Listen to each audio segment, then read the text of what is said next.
Hi, I'm Jim W6LG, your ham radio Elmer here on YouTube. Welcome to my radio room in Rockland, California. That noise that you may hear in the background is an air conditioner, and let me show you the reason why. I'll bring this up on the screen. It's almost hard to believe, but true. Current temperature is 109 degrees. Monday, 106. Tuesday, 101, Wednesday, 106, Thursday, 110.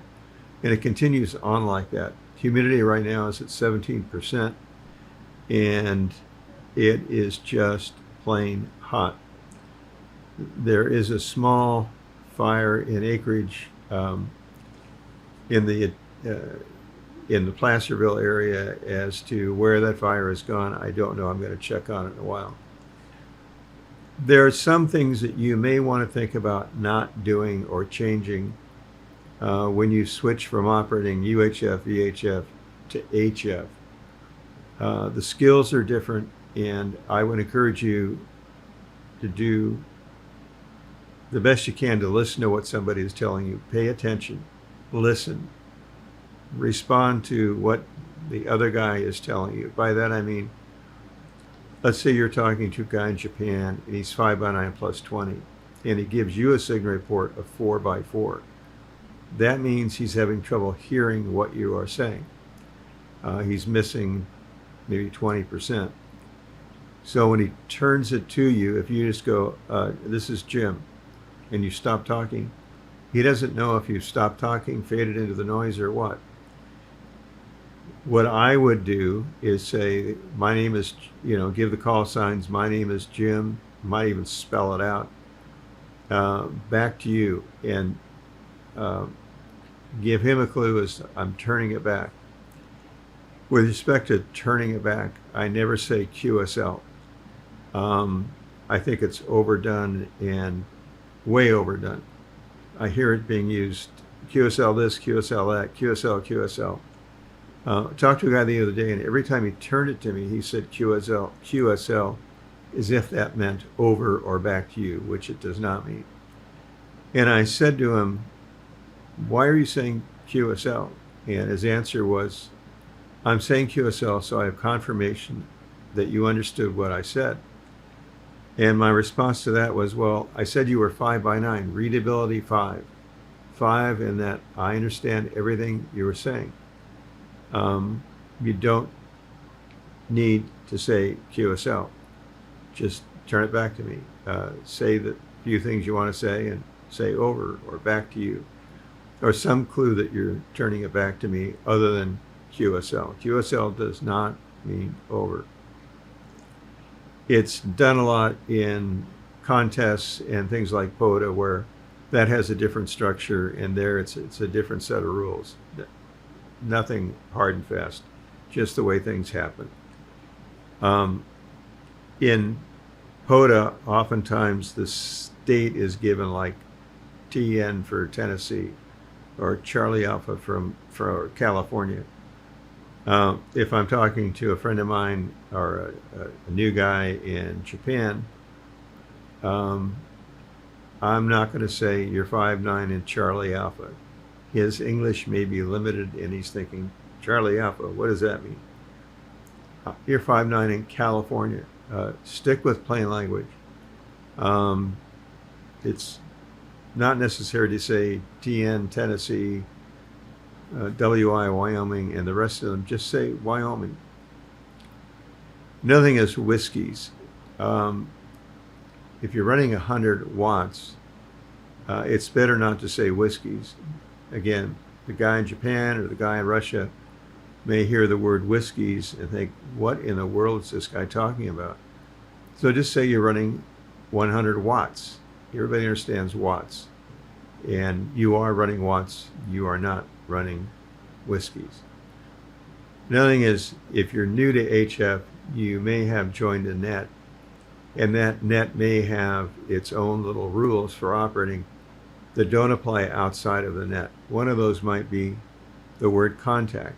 If you hear a guy check in and you may want to make contact with them, it's okay to say contact. If there are a group of guys talking and it's let's call it a round table of 4 or 5 guys, and you keep saying contact, you're probably going to be ignored. If you want to break into that conversation or seek permission to break in, then it's okay just to put in your call sign when there's a lull in the conversation, W6LG. If they want W6LG to join in, they'll invite me in.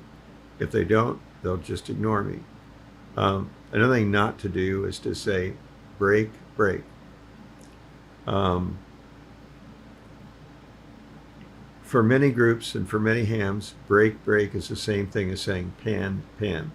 This is an emergency. Mayday, mayday. Lesser pan, pan.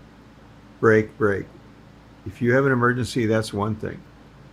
Say break as often as you want to, as you need to get their attention. If it's not an emergency, don't say break, break. Don't even go down the road of break. Just stay away from that. Again, just put in your call sign. Avoid things like your double nickels. Again,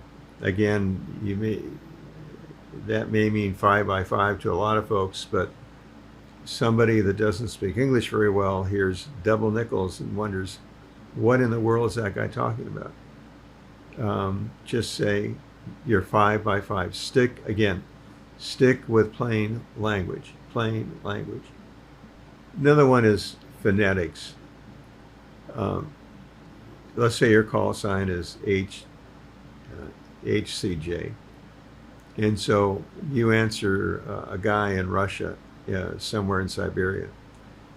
And you give your call sign, W6, here comes Jim. W6, here comes Jim. He's not going to know what in the world you're talking about. So just stick with standard phonetics. Another one is, let's say the guy in Russia says, I don't understand your call sign. What is your call sign? W6 what? Don't tag QSL on the end of that, because he may hear LGQSL and think it's LGQ because the SL fades into the noise. Just stick with the standard W6LG. Over. Back to you. And you can't tell in the initial part of a conversation with somebody in another country. So again, stick with plain language and pay attention to what's going on.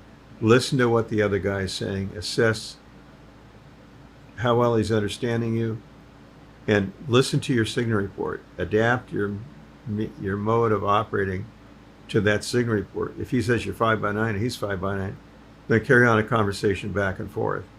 That's fine. Or you're both really loud. You may be looking at each other in the same city. Then you can just go back and forth, because it's pretty clear when the other guy's released the mic. If it's a guy in Russia, you may not know when he's let go of the microphone switch. So say over, say plain language, pay attention to what the guy is telling you. And again, listen very carefully. Also, be respectful of others. Another thing to think about when you're on HF is to speak in phrases and slow your speech down. My name is Jim. I am in Rockland, California, near Sacramento.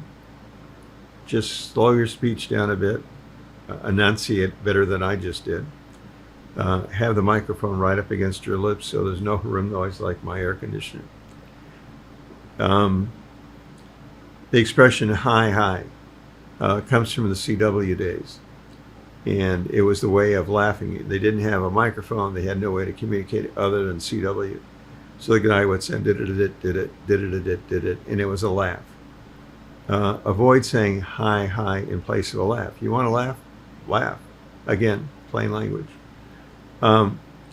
When somebody says, there's a pileup and he says, who's the W6L? And you're in Canada, don't call, which somebody was doing the other day. The guy called from Canada every single time. the DX station responded to somebody. Who's the W8? Canadian guy called. Who's the W6? Canadian guy called. He's an example of a lid. And what is a lid? It's a little bit like being a ham. A lid was a guy who was sending as if he had a tin can lid for a key, telegraph key. So it was a derogatory comment about somebody who was sending out of turn, didn't have the skills to be on whatever network, could have been on the air, but it was likely a telegraph line. And so the expression lid is really negative. Don't call out of turn. Don't be a lid.